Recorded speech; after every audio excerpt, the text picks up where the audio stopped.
Senhor nosso Deus e Pai que está no céu, santificado seja o teu nome.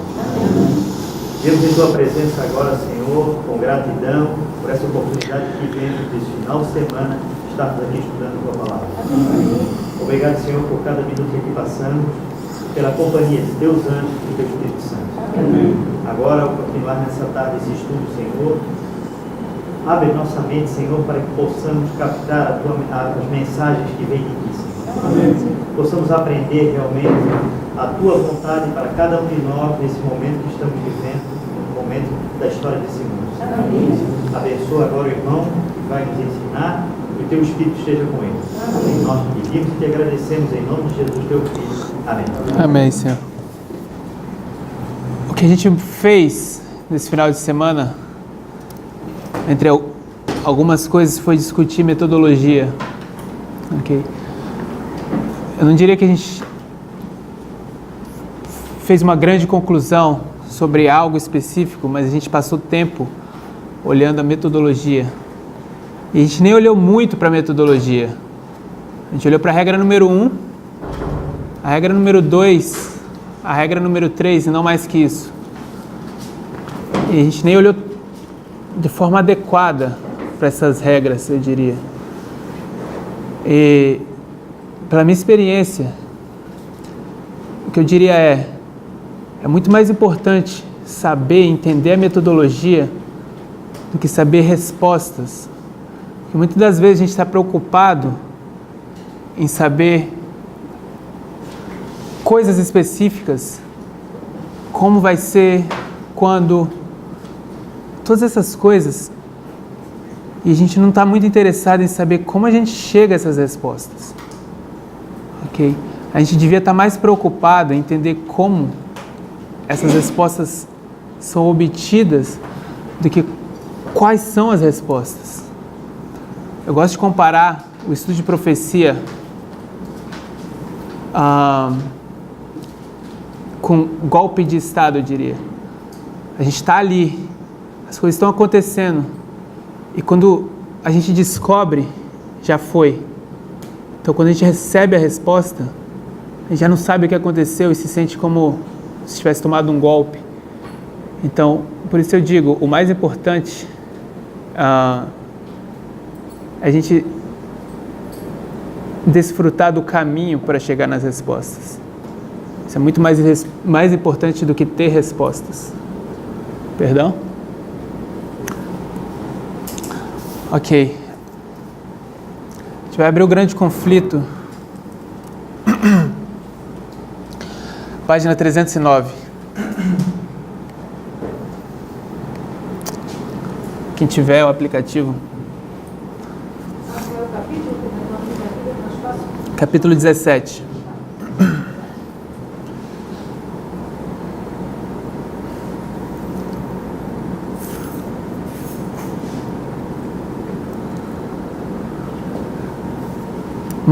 Mas como espírito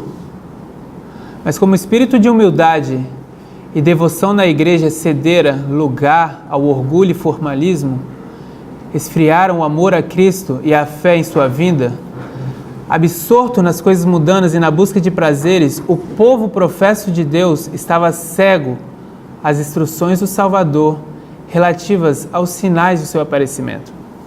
A doutrina do segundo advento tinha sido negligenciada. Os textos que a ela se referem foram obscurecidos por interpretações errôneas, a ponto de ficarem em grande parte esquecidos e ignorados. Especialmente foi este o caso nas igrejas da América do Norte. A liberdade e conforto desfrutados por todas as classes da sociedade, o ambicioso desejo de haveres e luxo, de onde vem absorvente empenho de adquirir dinheiro, a ansiosa procura de popularidade e poderio, que pareceu estar ao alcance de todos, levaram os homens a centralizar os seus interesses e esperanças nas coisas desta vida, afastando ao futuro longínquo o dia solene em que passaria a presente ordem das coisas. De qual igreja ela está falando?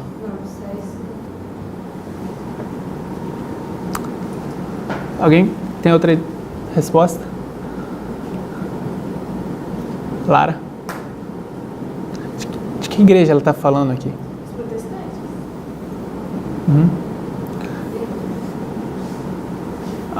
Irmã Carla? Não, eu me perdi no texto, fiquei procurando, aí eu estou tentando voltar aqui. Ela está falando, eu acho, da própria igreja adventista. Igreja Adventista? Perdão? Passar o quê?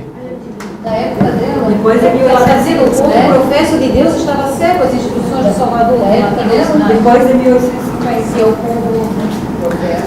É uma igreja de... Que igreja é essa?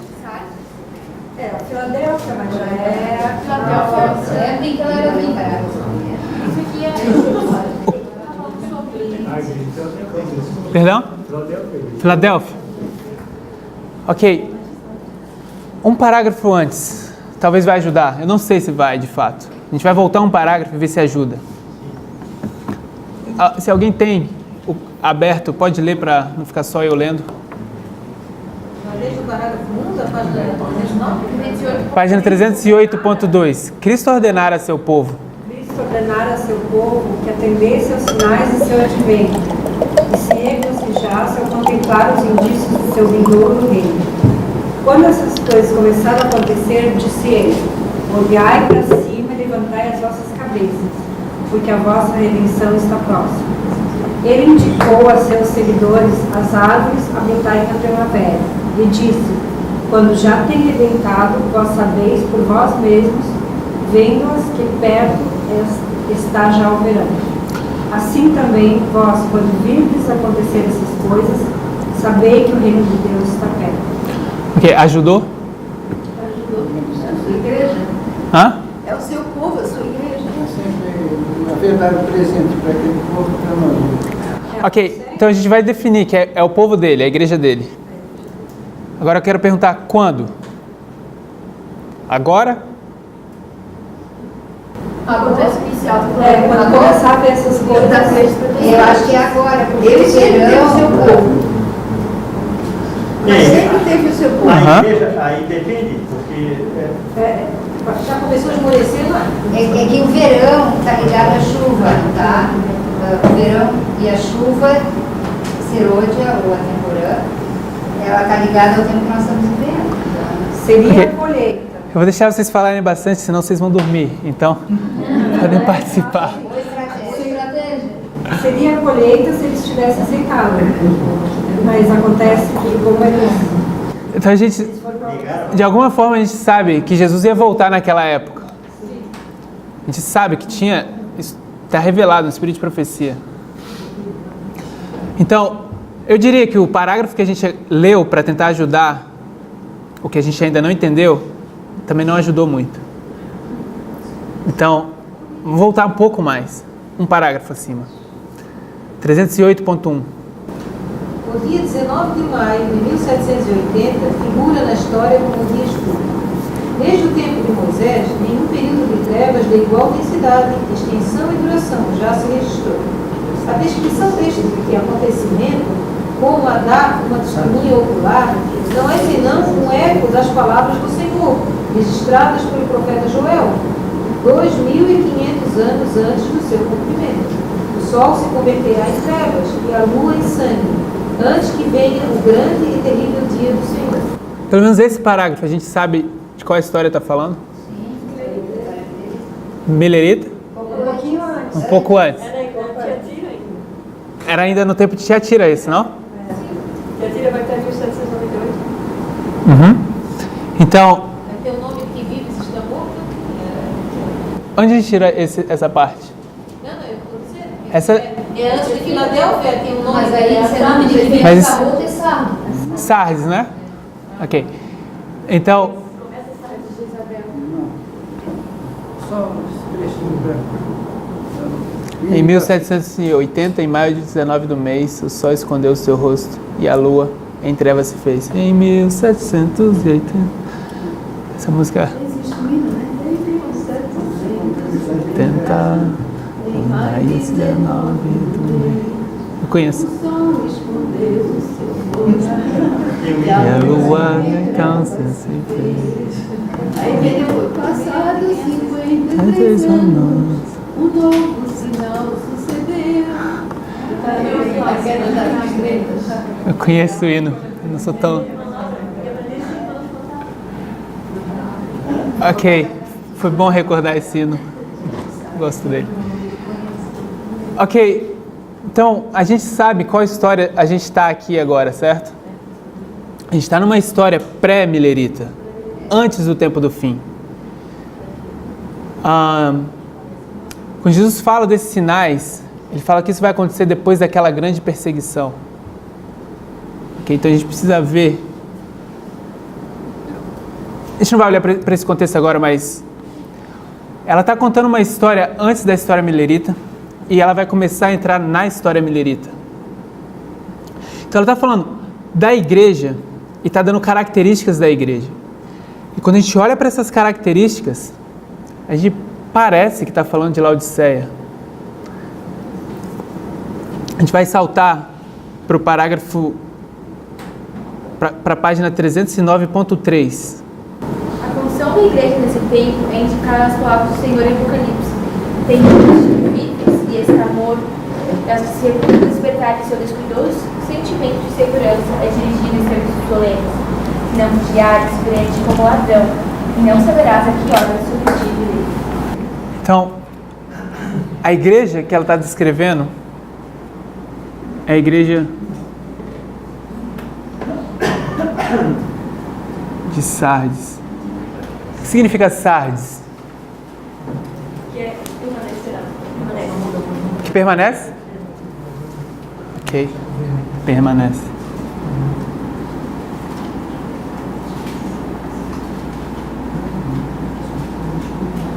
Quando eu vi essa palavra, na concordância que eu tenho, não tem essa palavra, mas é uma palavra ligeiramente diferente dessa, que é os que sobram ou que remanescem, que vem da ideia de permanecer também, mas é o remanescente, é os que sobram.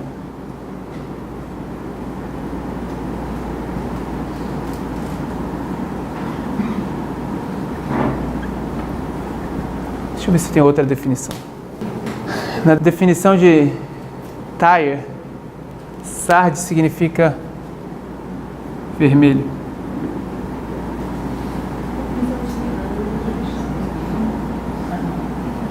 Perdão? A definição da concordância de Tyre. Ok, então, o que o nome Sardes quer dizer, então? Quer dizer, uma das definições é vermelho. Então, a Bíblia, como define que esse nome caracteriza? O que esse nome caracteriza de acordo com a Bíblia? Ok, então a ideia de remanescente, certo? Então, diz, você tem nome de que vive, certo? Então, Sardes tem nome de que vive. Mas na verdade, como eles estão? Estão mortos. A realidade é que Sardes está morto. O que acontece na verdade é que nesse período de 1260, qual a condição das pessoas? Essas pessoas aqui, de fato, são as pessoas que foram mortas. E quando esse período acaba, Sardes, essa igreja que diz que vive, mas ainda está morta. Ok. Se a gente fosse olhar para... Existe uma história na Bíblia, uma história que identifica ou é um símbolo para esse período. Essa história é a história dos pais em Jerusalém que levavam seus filhos para os montes e jogavam seus filhos naqueles vales e eles eram queimados. Vocês se lembram dessa história? Vale de Rinom, e que tem em outro lugar o nome de Vale de Tofete. o mesmo vale. Esse vale é em Jerusalém. Então eles levavam os filhos e os matavam naquele vale. Ok? Na sede também matavam os filhos lá. Então, nesse vale, quem é que são mortos? Os filhos. Então aqui é uma história dos filhos que morrem.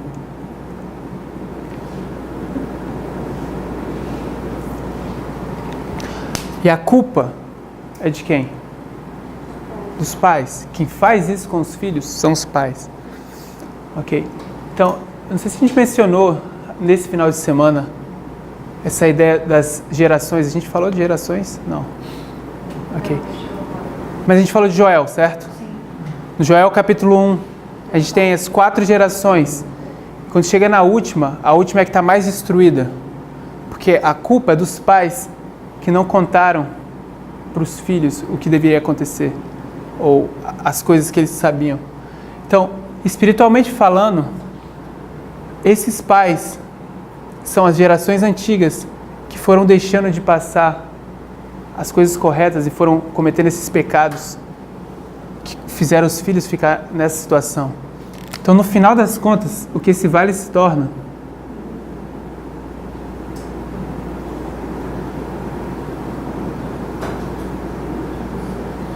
não parece, mas ossos.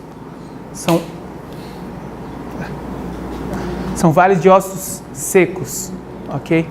Então o povo está nessa situação, eles são como ossos secos. Então, chega um momento, o que tem que acontecer com esses ossos? Esses ossos estão todos espalhados, certo? E a gente sabe que esse período é um período de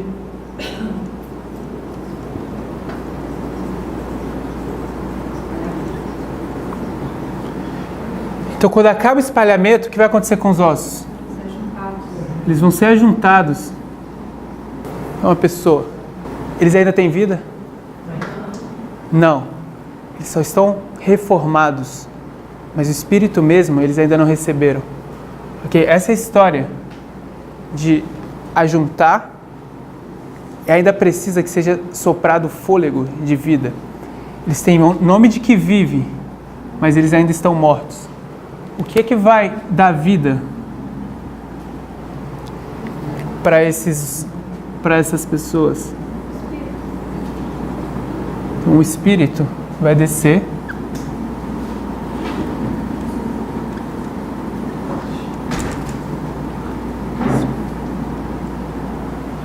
Quando isso acontece nessa história? Isso é 1798. E quando é que eles vão receber vida de fato? Perdão? Quando eles se tornam Filadélfia. Mas quando?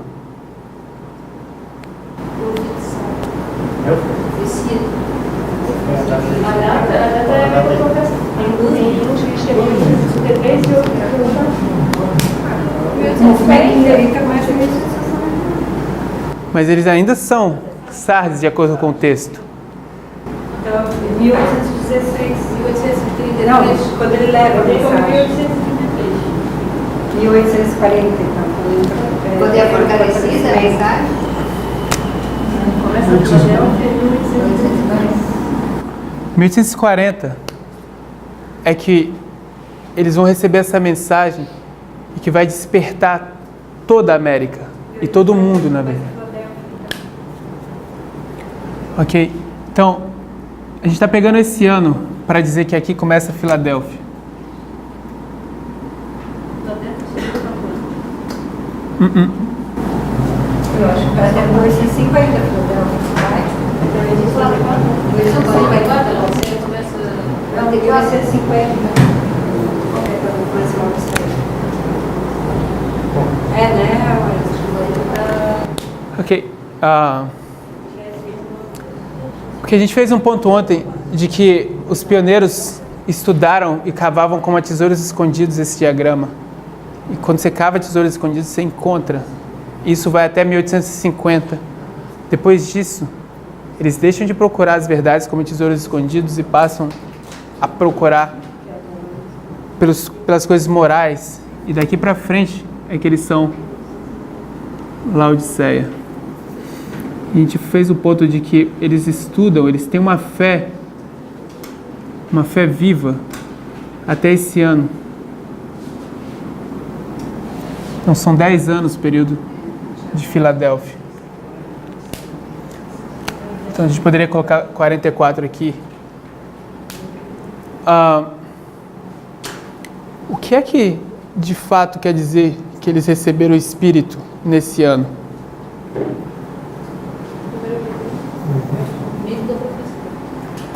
O que isso quer dizer? Qual a mensagem que reaviva eles? A mensagem de tempo.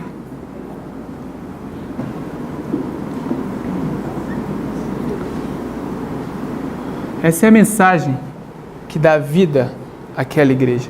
Então a gente volta no texto que a gente está estudando.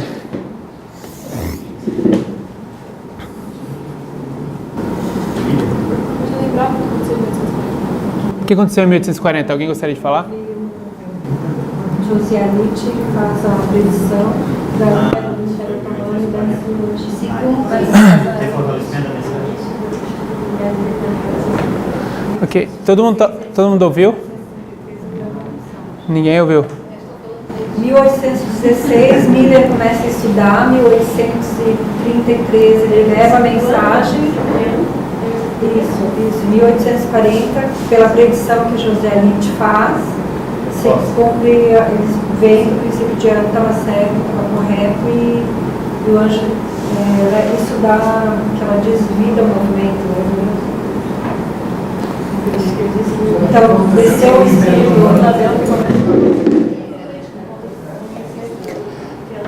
Então Miller vai começar a estudar nessa história, e a mensagem que ele descobre é a mensagem de tempo.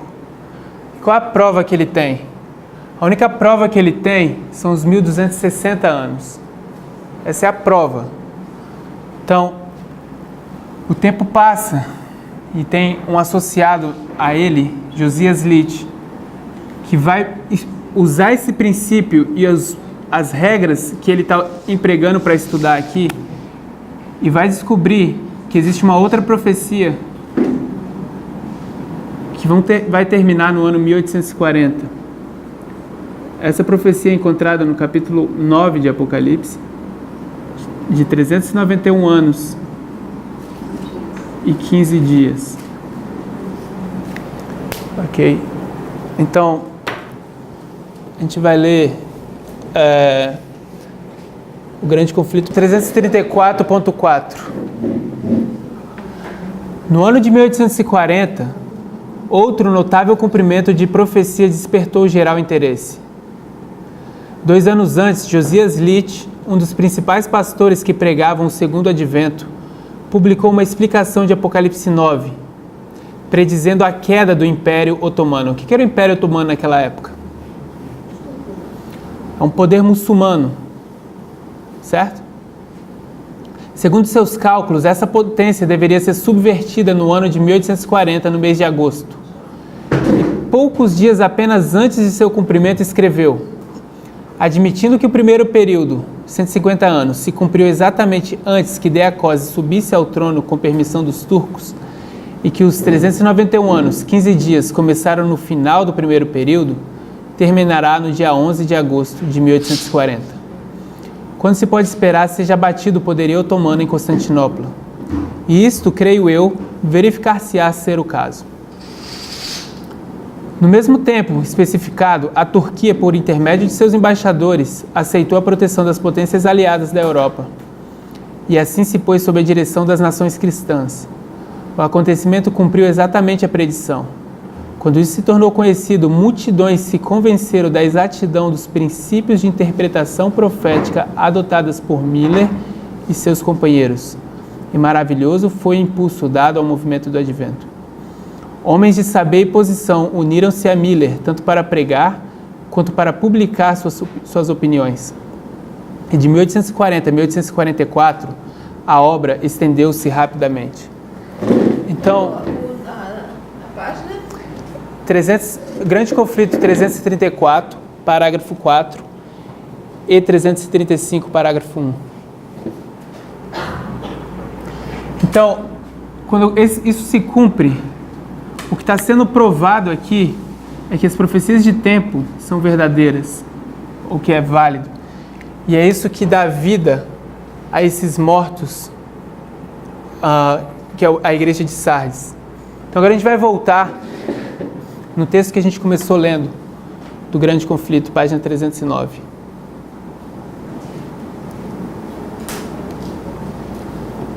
E a gente vai pegar a última sentença, uma sentença longa, que diz a liberdade e conforto. Alguém tem? Pode ler? Parágrafo 1. A última sentença. No meio do parágrafo, quase.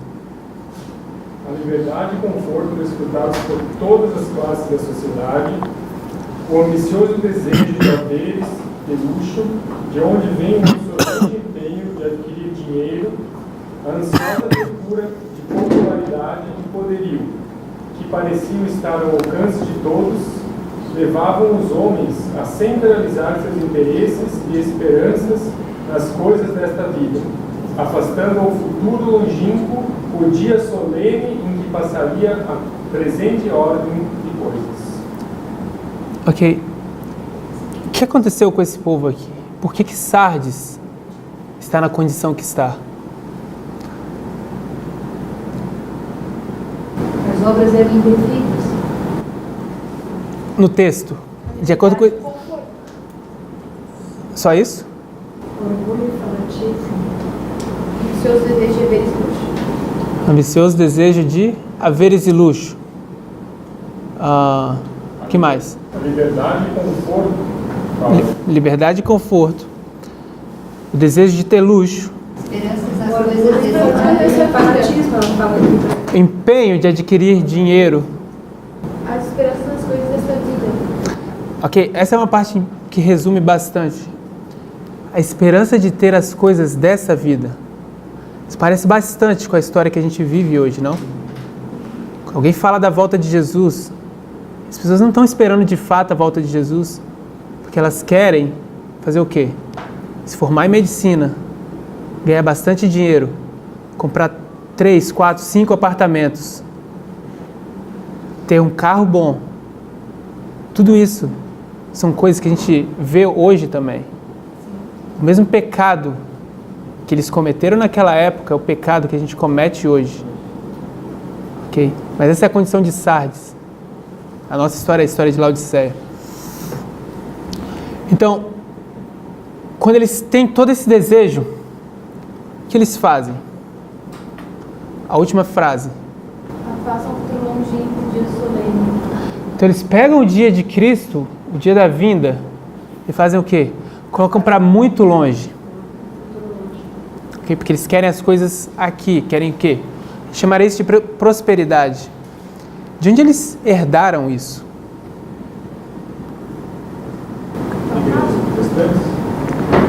Missão. Papai. Papado? Quando? Mentira. Então a gente vai abrir Apocalipse capítulo 2 agora.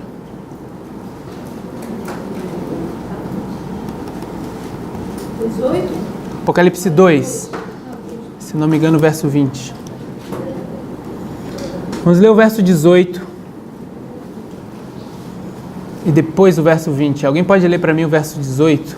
Ao anjo da igreja de Tiatira escreve: Isto diz o Filho de Deus, que tem os olhos como chama de fogo e os pés semelhantes a latão reluzente. Então, na igreja de Tiatira tem esse anjo, ok? O anjo é um líder, um mensageiro. E é dito para ele algumas coisas. Verso 20. Existem algumas coisas contra esse líder da igreja de Tiatira. Mas tenho contra ti, que toleras a mulher Jezabel, que se diz profetiza. Ela ensina e seduz os meus servos a se prostituírem e a comerem das coisas sacrificadas a ídolos. Ok, Então, que história é essa? Vocês disseram que essa história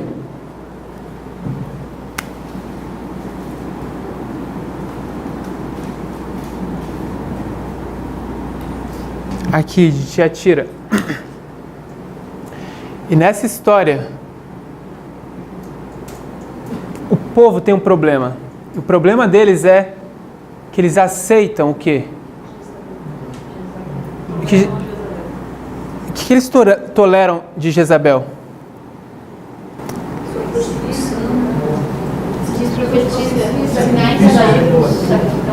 Fornicação. Ok, deixa eu ver uma... Ensinar e enganar. Ensinar. Onde diz ensinar? Ok, ensinar e enganar. A palavra aqui no português é enganar, no inglês é seduzir. A ideia no final vai ser a mesma, mas eu queria pegar essa ideia que tem no inglês de seduzir. Então o que Tiatira faz? Tiatira tem essa mulher, Jezabel.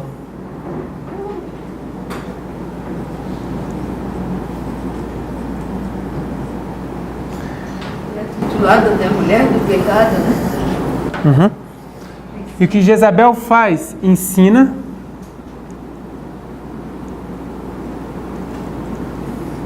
Quero dizer, Tiatira não é o papado. Tiatira não é a igreja católica. Tiatira é a igreja de Deus. Ok? E a igreja de Deus permite que Jezabel ensine. Jezabel ensina e seduz.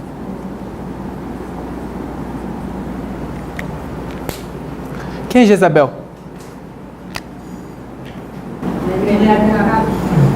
Perdão?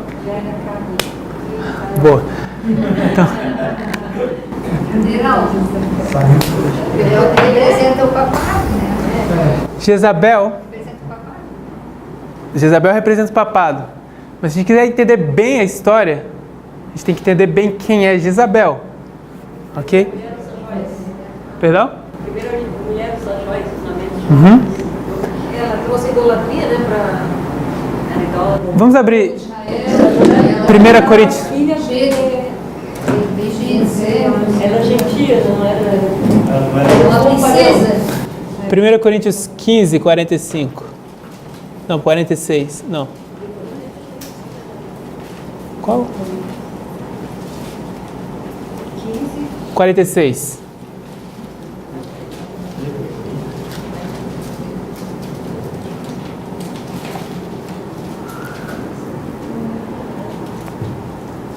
Alguém tem? Mas não é primeiro o espiritual, senão o animal. Natural. Não, mas meu diz animal. Mas não é primeiro o espiritual, senão o animal. E depois o espiritual. Ok. O animal quer dizer o natural? Natural ou literal. Alguém tem a versão que diz natural? Pode ler pra gente? Mas não é o primeiro espiritual, senão o natural, depois o espiritual. Então, primeiro o que a gente faz? Primeiro a gente vai olhar o natural, depois o espiritual. Então, quem é Jezabel? Então, Jezabel é aquela mulher casada com Acabe. E Acabe é o quê? Acabe é rei. Rei de quantas tribos ou países, se a gente fosse falar dessa forma? Acabe é rei de 10, certo? Então, Jezabel é essa mulher casada com aquele homem. Esse casamento, a propósito, é proibido, é ilícito. Um rei de Israel não poderia se casar com uma mulher estrangeira, que era o caso de Jezabel. Ok. Se a gente for para Apocalipse 17, Jezabel vai receber outro nome. Qual nome ela recebe? Hã? Só?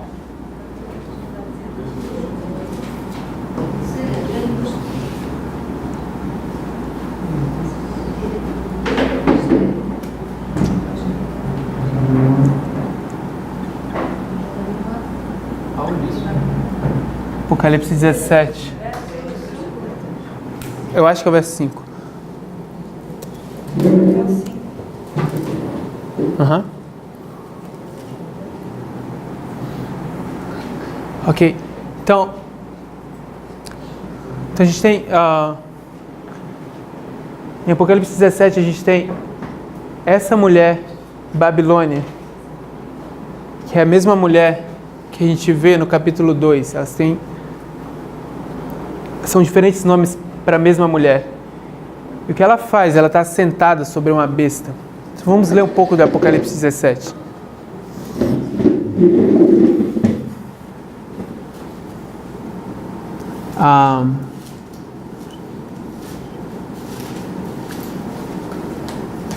Vamos ler o verso 1 e o 2.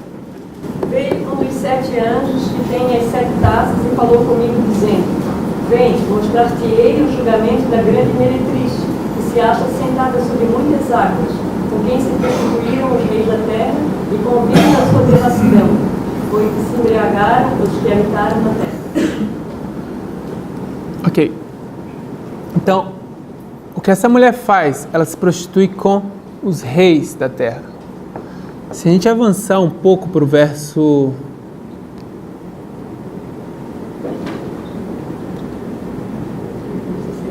onde fala 10 reis? Verso 12. A gente vai ver quantos reis são. Os 10 chifres que viste são 10 reis, que ainda não receberam o reino, mas receberão a autoridade como reis, por 1 hora, juntamente com a besta. Então, a gente sabe que essa mulher é Jezabel, porque ela se relaciona com esse poder de 10, ok? Representado pelo reino que tem 10, as tribos do norte, que são 10. Ok. Deixa eu ver um ponto mais que eu queria fazer. Aqui a gente não vai fazer um estudo em Apocalipse 17, mas eu queria pegar essa parte aqui. Então, voltando para Apocalipse 2, verso 20.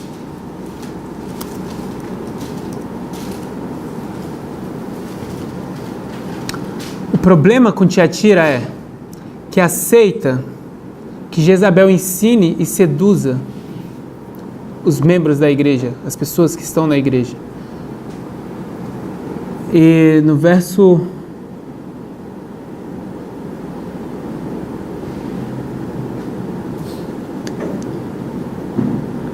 Ok, não estou achando mais o verso. A gente fala sobre cama. Ok, a gente vai saltar, não estou encontrando o verso.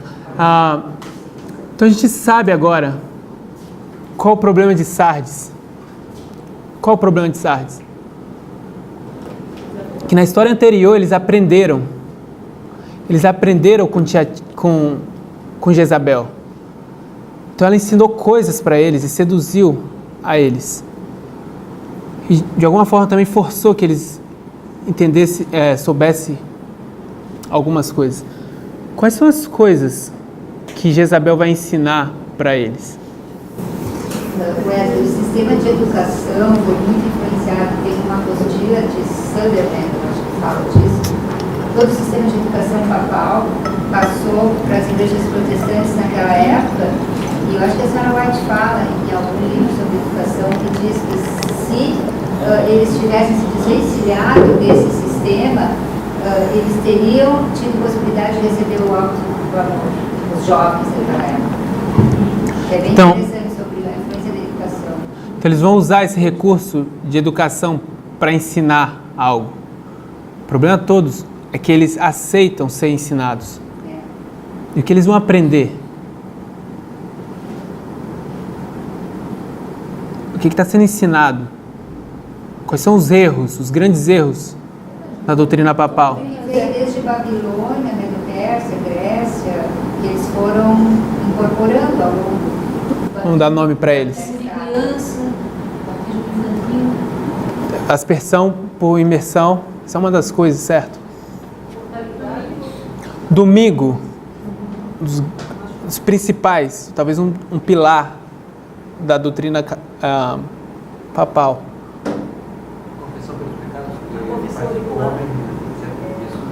Confissão de pecados. Imortalidade da alma é o outro grande erro papal. O milênio.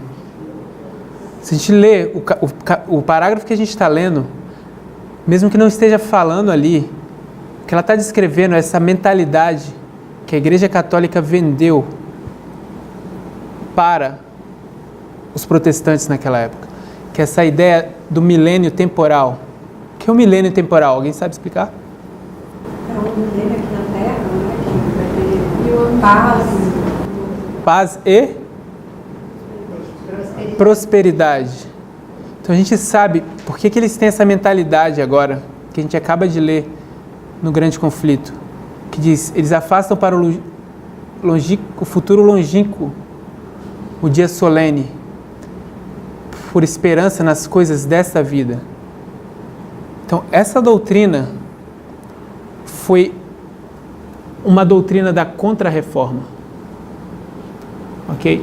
Então, quando a gente tem a Reforma, e Lutero, por entender um pouco das profecias de Daniel, vai dizer, Cristo vai vir, mas nós não podemos esperar que ele venha antes de 300 anos para o futuro. Então, ele coloca isso 300 anos para o futuro.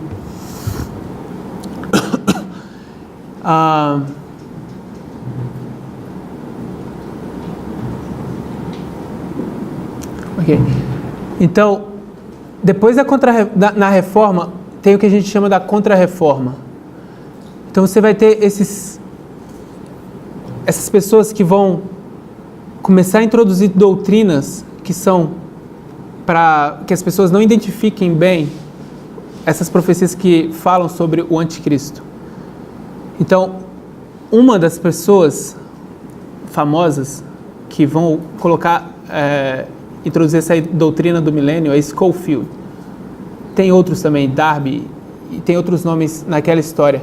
E eles que vão criar essa ideia de que o milênio não é depois da vinda de Cristo, mas antes da vinda de Cristo. É um milênio temporal. Ok? Então agora a gente sabe como os mileritas começam essa história. Miller vai ter uma mensagem de que Cristo está voltando agora e todo o mundo protestante já tinha comprado a ideia de que seria para um futuro longínquo, para longe. Então eles têm que combater, e se a gente ler o Grande Conflito a gente vai ver isso, que eles têm que combater é a doutrina do milênio temporal. Essa ideia de que ninguém pode saber o tempo, foi isso basicamente o que essa doutrina fez contra o movimento milerita. Então, agora a gente tem os mileritas.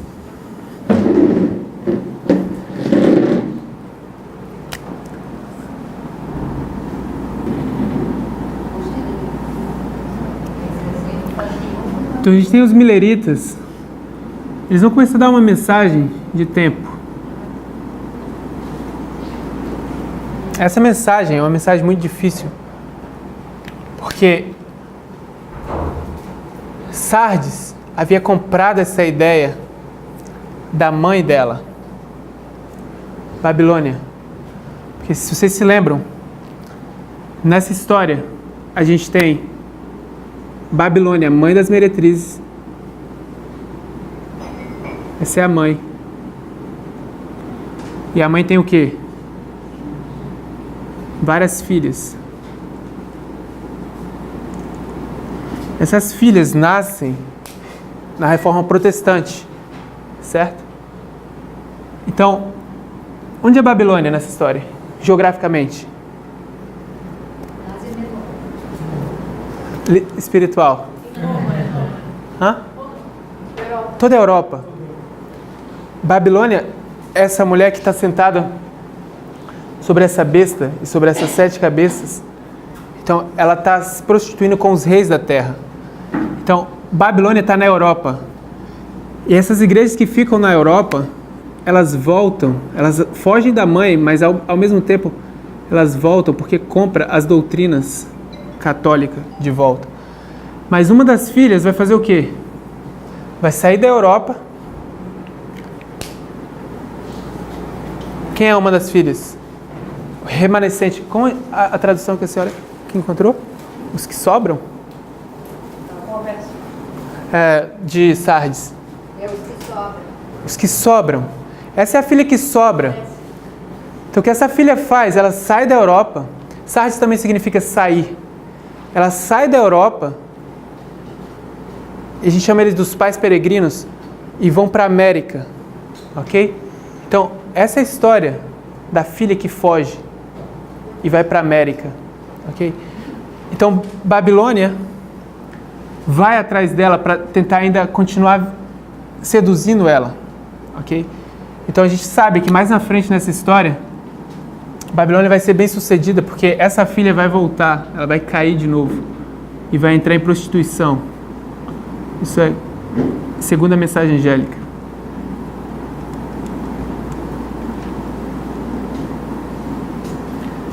Então, a forma como Babilônia conquista essa filha não é trazendo ela de volta para a Europa. É fazendo uma casa para ela na própria América. E agora que essa filha vai fazer o quê? Vai voltar à profissão que a mãe tinha. Vai se prostituir. E ela se prostitui com quem? Com que uma mulher se prostitui? A gente tem uma mulher. Isso não é qualquer mulher. Ela se prostitui com reis. Então ela tem que se prostituir com o Estado.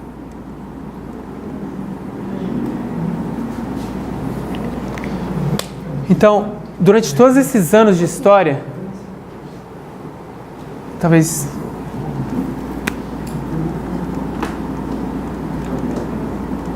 porque uma mulher se prostitui com um homem.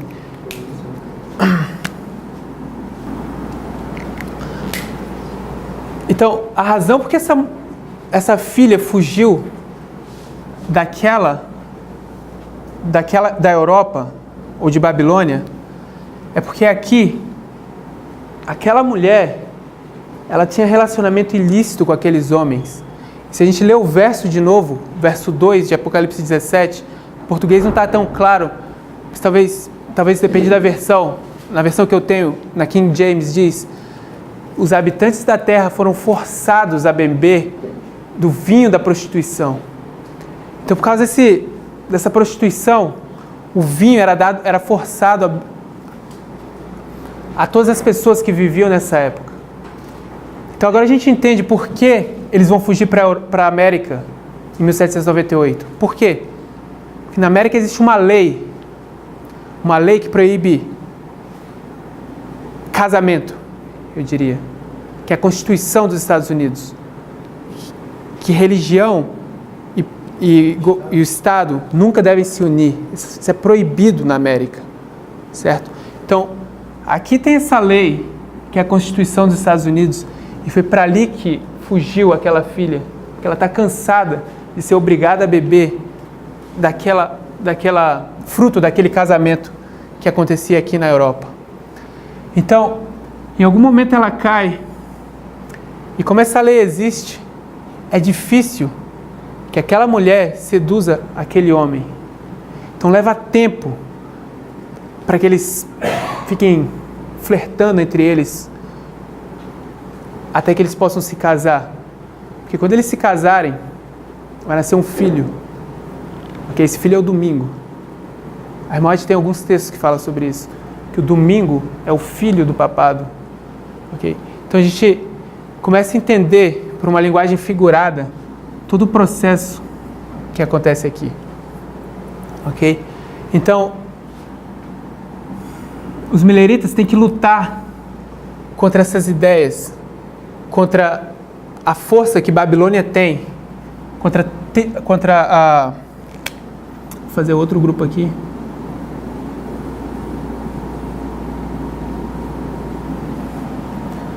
Então aqui a gente tem a doutrina do milênio.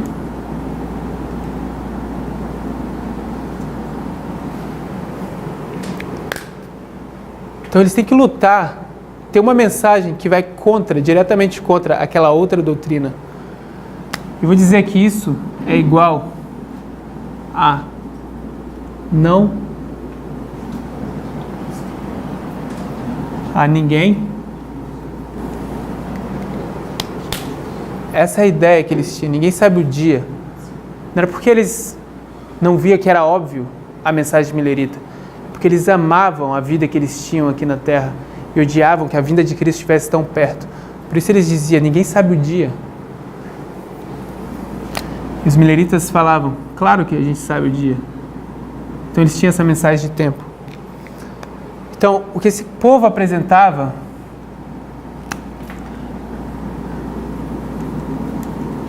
Mateus 24, qual verso? 36? Alguém pode ler?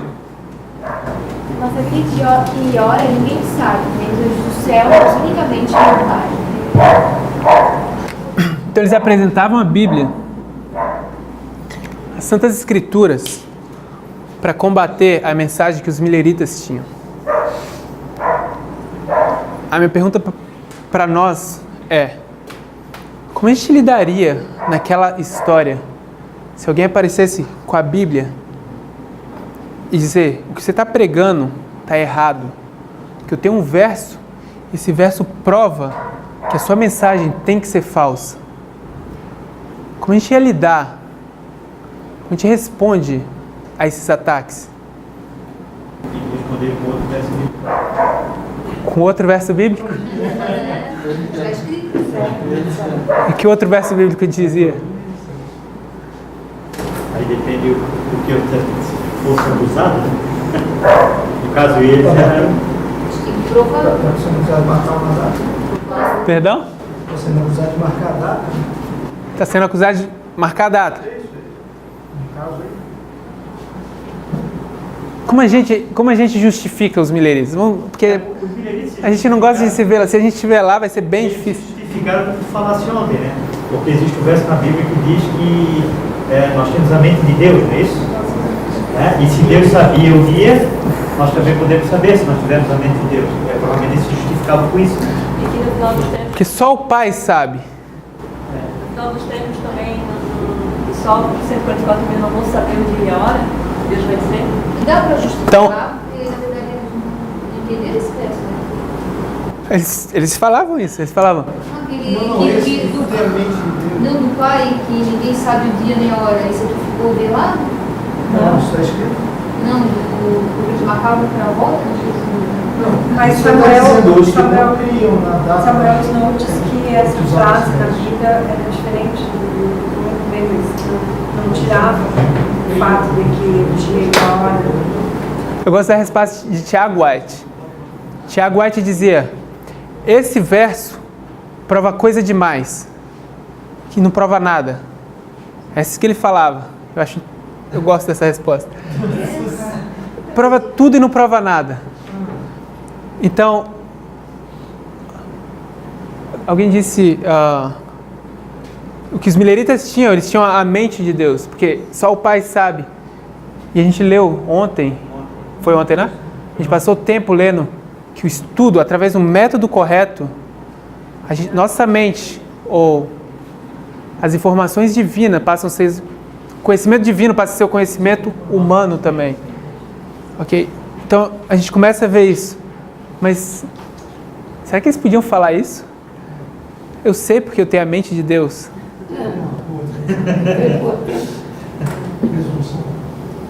Como eles respondiam isso?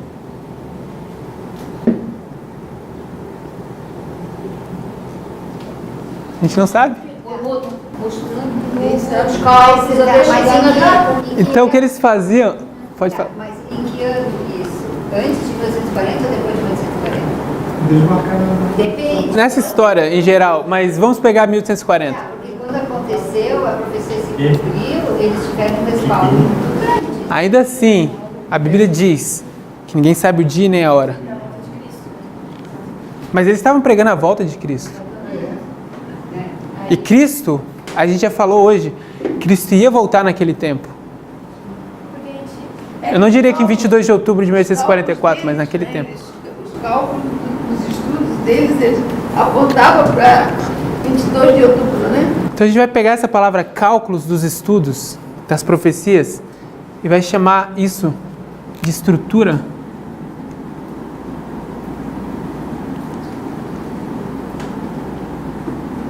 profética.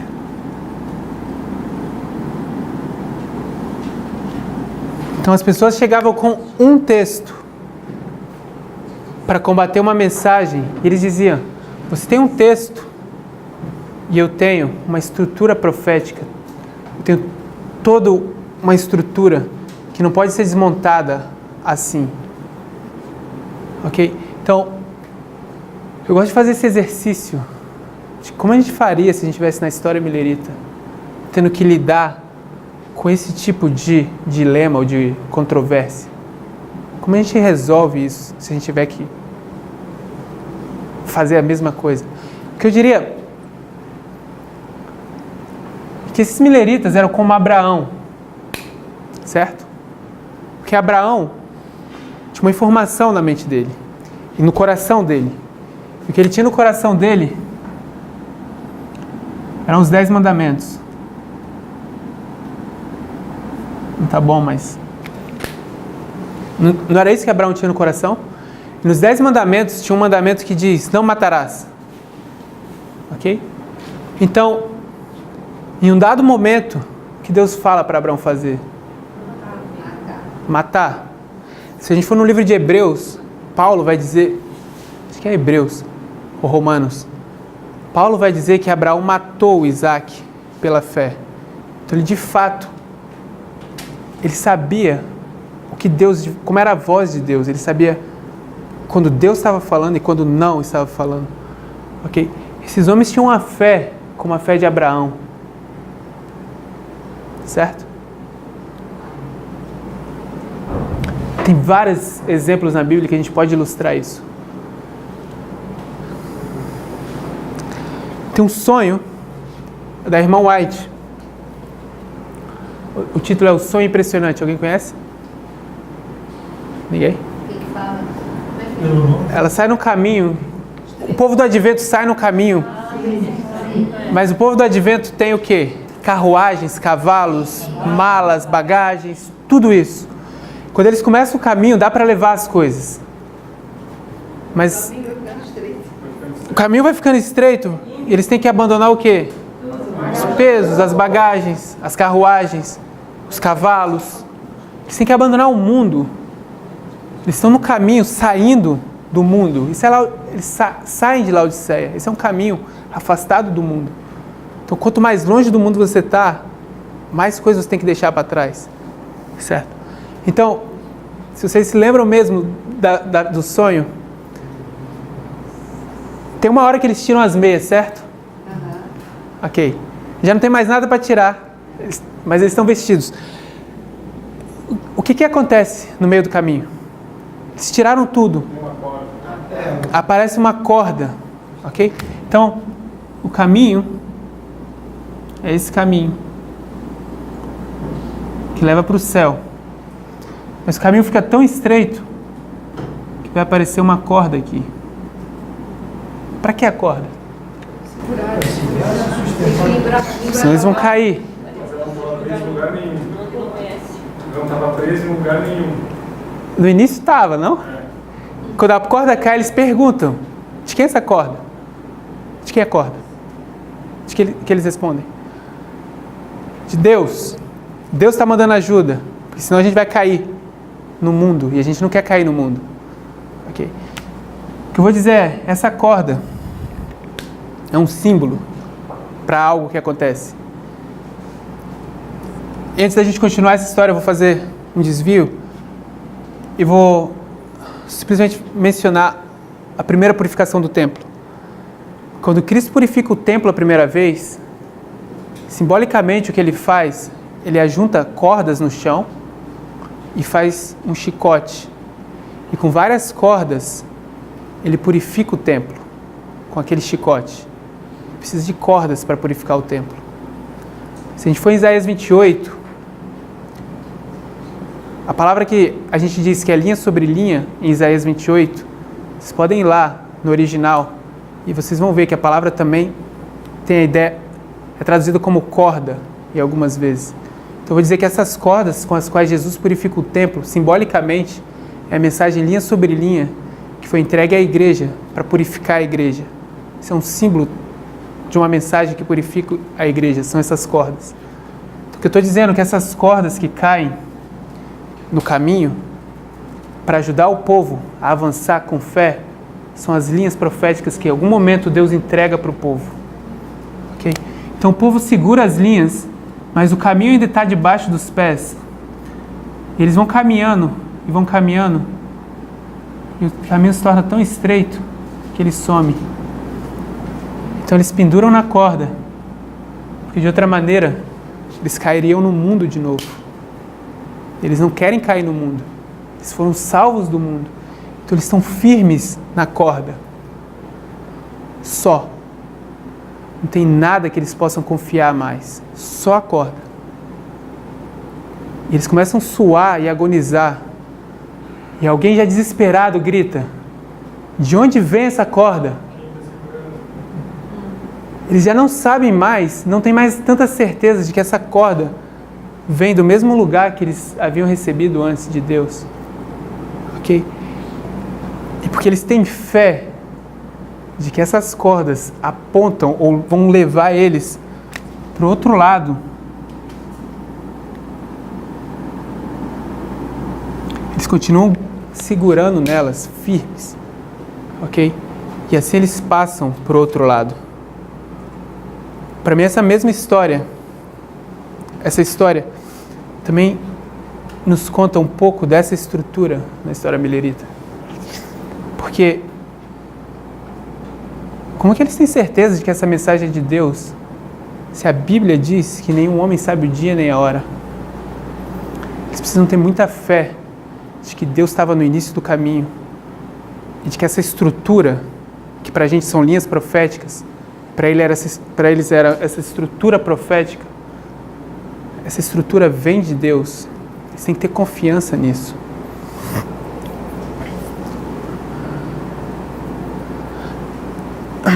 Mateus 24,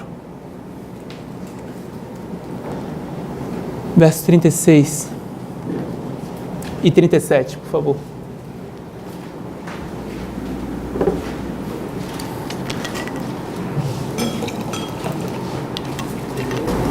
A respeito daquele território, ninguém sabe. Nem os anjos dos céus, nem o Filho, senão o Pai. Pois assim como foi nos dias de Noé, também será na vinda do Filho do Homem. Acho fascinante a forma como Jesus fala essas coisas. Porque ele diz que o dia e a hora ninguém vai saber. E logo em seguida ele diz o quê?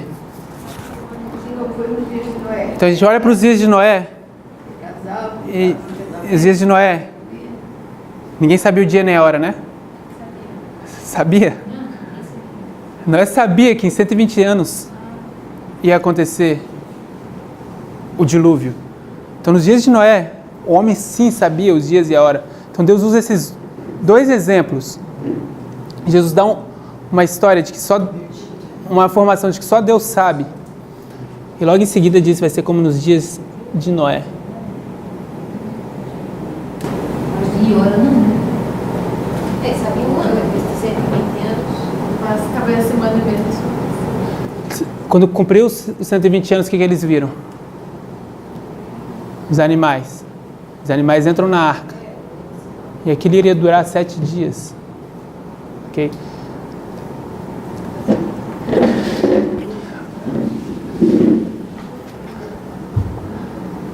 Eu gosto da ideia de que Jesus ilustra que nos últimos dias vai ser como nos dias de Noé. Porque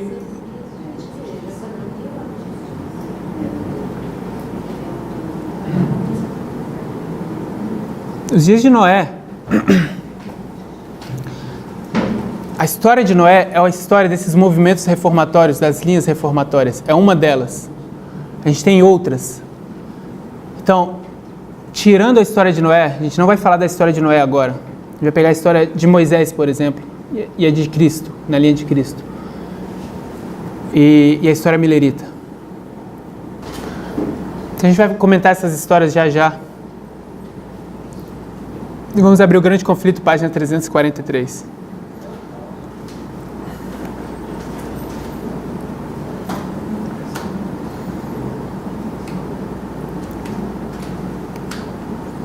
Alguém pode ler para mim o primeiro parágrafo?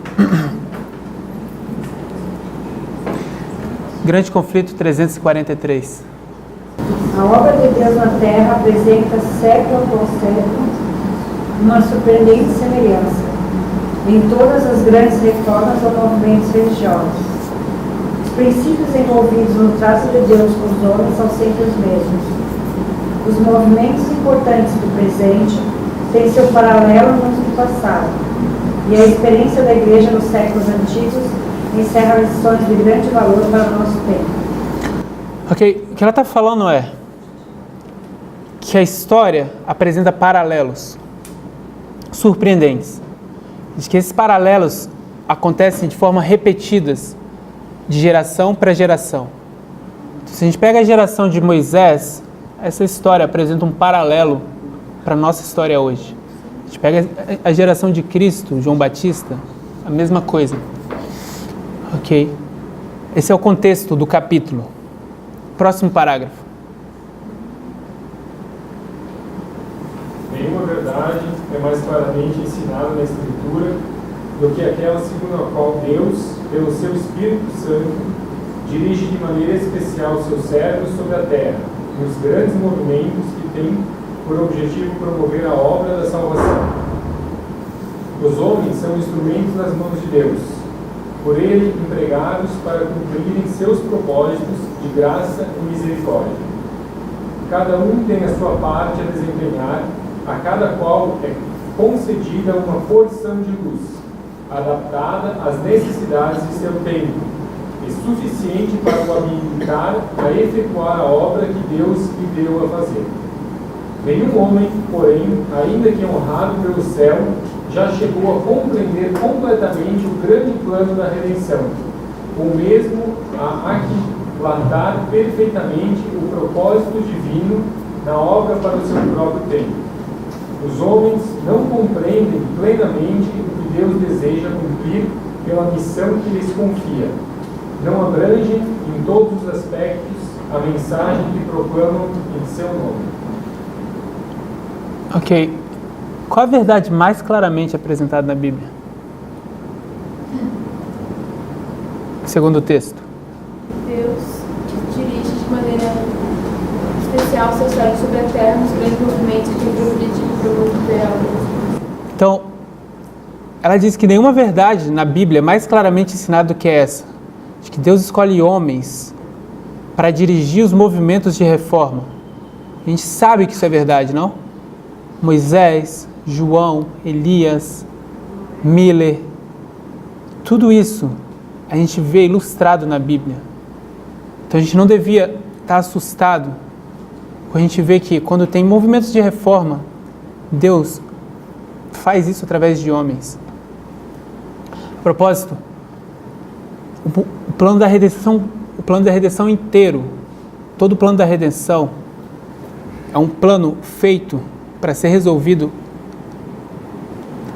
É um plano totalmente dependente dos homens. A prova disso é quando o homem caiu, os anjos se ofereceram para resolver o problema e virem e morrerem no lugar de Cristo. Mas não era possível isso. Cristo teria que vir, o divino teria que vir se revestir de humano e como homem viver nessa terra e morrer. Então Paulo vai dizer isso nas seguintes palavras: por um homem o pecado entrou no mundo e por um homem o pecado saiu do mundo. É assim que Paulo vai estruturar o que eu acabei de dizer. Então, a gente tem esses homens. Em seguida, o que ela vai dizer é: nenhum homem, porém, ainda que honrado pelo céu, já chegou a compreender completamente o grande plano da redenção, ou mesmo aquitalar perfeitamente o propósito divino para a obra no seu próprio tempo. Os homens não compreendem plenamente o que Deus deseja cumprir pela missão que confia. Não abrangem em todos os aspectos a mensagem que proclamam em seu nome. Então, quando a gente pensa na história de Moisés, qual foi o problema que Moisés não entendeu? Confundiu o reino da graça com o reino da glória. Todo mundo entende o que ela está falando? Moisés. Você pode explicar? Se exemplifica quando ele... Alto. Se exemplifica quando ele matou o egípcio. Ele achou que ia ser algo que viria das mãos dele, já naquela glória que era como ele imaginava, mas não era naquele momento. Naquele momento era um reino de graça, de Cristo, da obra que Deus ia fazer, primeiro nele, e depois pelo povo de Israel. Era diferente do que ele imaginava. Alguém entendeu? Mari? Ele quis fazer pelo esforço próprio. Obrigado. Muito obrigado. Ele não entendeu que ele estava nos planos de Deus, que era conforme Deus ia, que Deus quer providenciar, não ele. Ok. Moisés esperava estabelecer o reino pela força, um reino da glória no Egito. E na verdade não era esse o plano de Deus. Qual era o problema com João? Mesma coisa como? Ele não entendeu quando ele foi preso, quando Cristo não fez nada. Teve um momento que ele quis conseguir as pessoas que não queriam ouvir. Ele era Esse é outro João. Nós falando do João Batista. João Batista. Quando ele estava na cadeia, perguntou se ele era Se ele era Cristo. Por que João... ele esperar outro. Qual é a razão por que João pergunta isso? Ele esperava que Cristo fosse manter. Ele falou assim, ok, ele vai ser o rei. E eu estou aqui preso pelos romanos. E acho que ele pode resolver isso. Então ele manda alguém até Cristo para ver se a solução ia chegar ou não. E Cristo não resolve o problema dele. João tinha ideias erradas de como o reino seria estabelecido. Eles esperavam, e os discípulos também, esperavam que o reino ia ser um reino de glória. E qual o reino que seria estabelecido?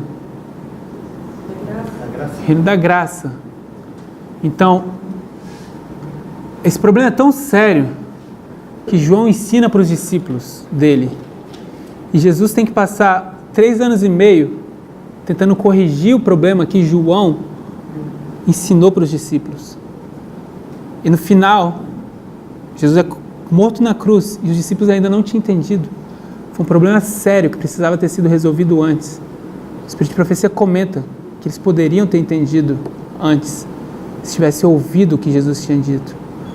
Mas, de alguma forma, eles negligenciavam o que deviam fazer naquela hora. Aquilo era uma negligência dos discípulos. Eu diria, um problema grave e não precisava ter acontecido. Qual o problema com Miller? Ele esperava que Jesus ia voltar, que o reino da glória de fato ia chegar. E era isso que chegou? Era essa mesmo a mensagem que eles deviam ter?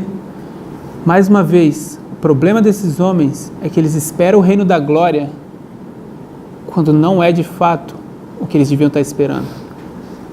Ok? E nós?